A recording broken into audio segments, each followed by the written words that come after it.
warahmatullahi wabarakatuh. Perkenalkan, nama saya Anggi Ramadhani. Saya mahasiswa dari program studi bimbingan dan konseling Islam semester 6. Di sini saya akan membahas tentang teknik umum konseling. Teknik umum merupakan teknik konseling yang lazim digunakan dalam tahapan-tahapan konseling dan merupakan teknik dasar konseling yang harus dikuasai oleh konselor. Ada beberapa jenis teknik umum, diantaranya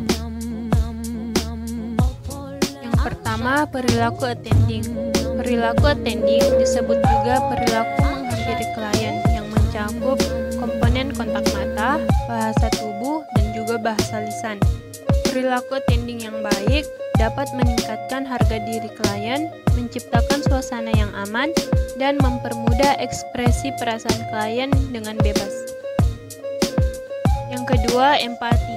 Empati ialah kemampuan konselor untuk merasakan apa yang dirasakan klien, merasa dan berpikir bersama klien dan bukan untuk atau tentang klien.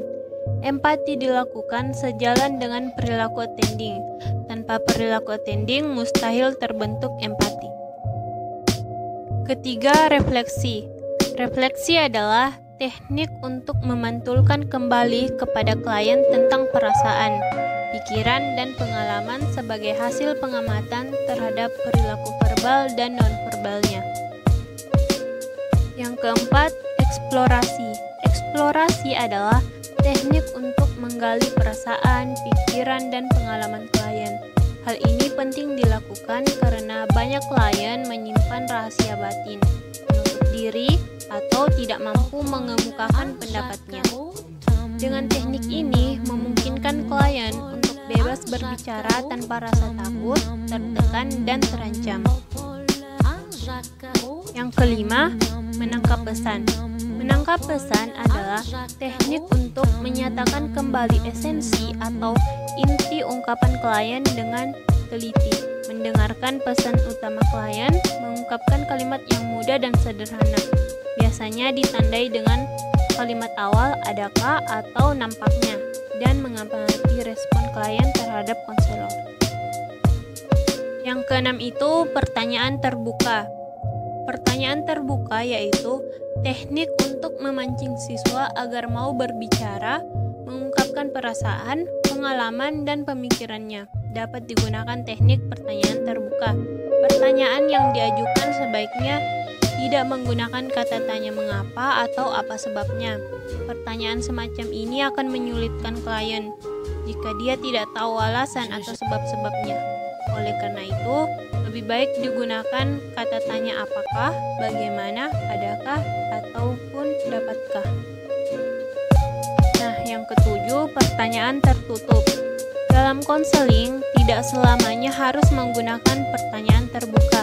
Dalam hal-hal tertentu, dapat pula digunakan pertanyaan tertutup yang harus dijawab dengan kata ya atau tidak atau dengan kata-kata singkat.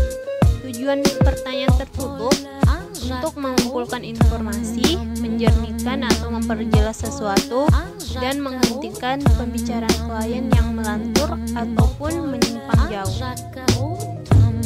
Selanjutnya, yang kedelapan, dorongan minimal.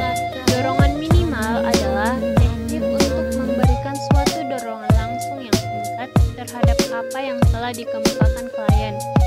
Misalnya dengan menggunakan ungkapan "oh", "ya", "lalu", "terus", dan tujuan dorongan minimal agar klien terus berbicara dan dapat mengarah agar pembicaraan mencapai tujuan.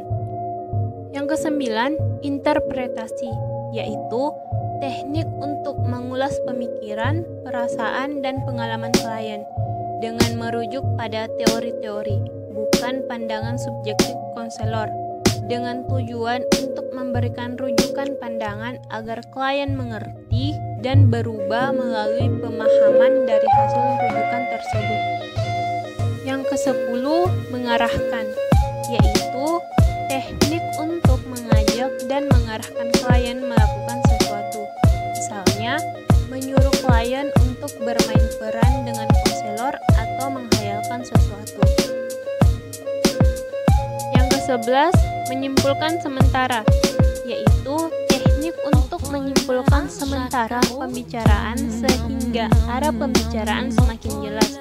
Tujuan menyimpulkan sementara adalah untuk memberikan kesempatan kepada klien untuk mengambil kilas balik dari hal-hal yang telah dibicarakan, menyimpulkan kemajuan hasil pembicaraan secara bertahap, meningkatkan kualitas diskusi, dan